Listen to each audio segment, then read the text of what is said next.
नमस्कार दोस्तों, शिव पुराण में आपका बहुत बहुत स्वागत है। आज हम पढ़ने वाले हैं शिव पुराण की श्री रुद्र संहिता के 5वें खंड के 20वें अध्याय को, शिव गणों का असुरों से युद्ध। तो चलिए शुरू करते हैं। व्यास जी बोले, हे सनत कुमार जी, असुर राज जलंधर के राहु नामक दूत का क्या हुआ? जब भगवान शिव ने राहु को अभयदान दे दिया, फिर राहु कैलाश पर्वत से कहाँ गया और उसने क्या किया, इस विषय में मुझे बताइए। महर्षि व्यास के इन वचनों को सुनकर सनत कुमार जी बोले, हे महर्षि, जब राहु नामक दूत को शिवजी ने उस पुरुष के हाथों से मुक्त करा दिया, तब राहु वहां से तुरंत भागकर अपने स्वामी दैत्यराज जलंधर के पास गया और वहां उसने अपने स्वामी को सभी बातें बता दी जो वहां हुई थी। उन सारी बातों को जानकर असुरराज जलंधर का क्रोध 7वें आसमान पर चढ़ गया।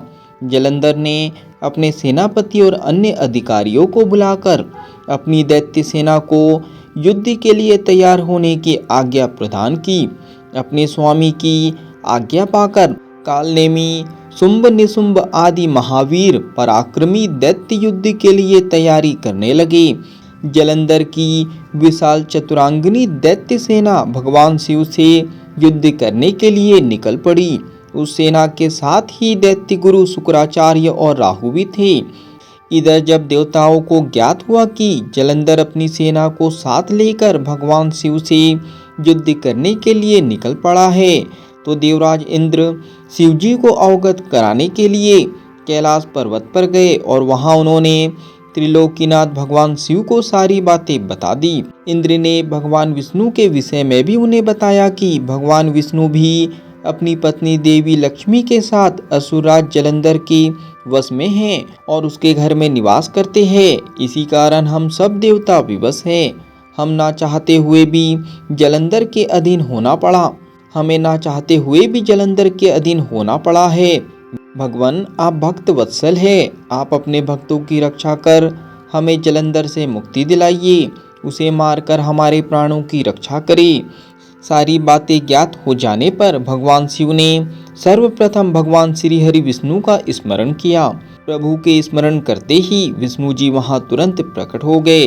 उन्हें देखकर शिव जी ने उनसे पूछा, हे विष्णु, तुम्हें मैंने दैत्येंद्र जलंधर का वध करने के लिए भेजा था, फिर तुमने उसका वध क्यों नहीं किया? आप उसके घर में क्यों निवास कर रहे हैं?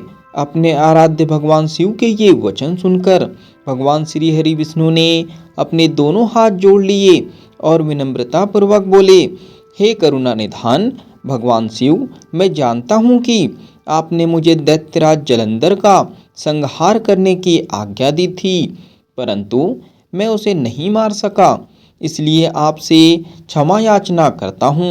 मेरी गलती क्षमा करें। प्रभु, मैंने जलंधर का वध इसलिए नहीं किया क्योंकि जलंधर मेरी प्राण वल्लभा देवी लक्ष्मी का भ्राता है और उसमें आपका अंश भी विद्यमान है। इसलिए उस दैत्य की वीरता से प्रसन्न होकर मैं उसके घर में निवास करता हूँ। भगवान विष्णु के वचनों को सुनकर त्रिलोकीनाथ भगवान शिव हंसने लगे। फिर बोले, देवताओं, तुम सभी सोच और चिंताओं को त्याग दो। तुम्हारी रक्षा के लिए मैं अवश्य ही जलंधर का संहार करूंगा। यह सुनकर सभी देवता निश्चित हो गए। इस समय जलंधर अपनी विशाल सेना साथ लेकर कैलाश पर्वत के निकट पहुंच गया। उसने कैलाश पर्वत को चारों ओर से घेर लिया। उस समय बड़ा कोलाहल होने लगा। यह शोर सुनकर भगवान शिव को क्रोध आ गया। तब उन्होंने अपने गणों को आज्ञा दी कि वे जाकर राक्षसों से युद्ध करें। अपने आराध्य भगवान शिव की आज्ञा पाकर उनके गण युद्ध करने चले गए। शिवगणों और जलंधर की दैत्य सेना में बड़ा भीषण युद्ध होने लगा। शिवगण बड़ी वीरता से दैत्यों से भिड़ गए। उन्होंने कई दैत्यों को पल भर में ही मौत के घाट उतार दिया और सैकड़ों को घायल कर दिया, परंतु दैत्य गुरु शुक्राचार्य अपनी मृत संजीवनी विद्या से सभी मृत दानवों को पुनः जीवन दान दे रहे थे और वे उठकर पुनः युद्ध करने लगते थे। जब दैत्य सेना किसी भी प्रकार कम होने का नाम ही नहीं ले रही थी, तब शिवगण व्याकुल होने लगे। तब शिवगणों ने भगवान शिव के पास जाकर उन्हें इसकी सूचना दी। तब शिव जी को यह बात ज्ञात हुई कि यह सब शुक्राचार्य कर रहे हैं, तो वे क्रोधित हो उठे। उस समय भगवान शिव के मुख से एक भयंकर ज्वाला कृत्या के रूप में प्रकट हुई। उसका रूप अत्यंत रौद्र और भयानक था। वह वहां से सीधे युद्ध भूमि में गई और दैत्यों को पकड़ पकड़ कर खाने लगी। इसी प्रकार भ्रमण करते हुए कृत्या शुक्राचार्य के निकट पहुंची और उन्हें वहां से गायब कर दिया। जब अपने परम सहायक गुरु शुक्राचार्य उन्हें वहां ना दिखाई दिए तथा हजारों वीर मारे गए या घायल हो गए, तब दैत्य सेना का मनोबल टूटने लगा। दैत्य सेना युद्ध भूमि छोड़कर भागने लगी। जलंधर के कालनेमी, शुंभ निशुंभ आदि वीर दैत्य फिर भी पूरी ताकत से युद्ध करते रहे।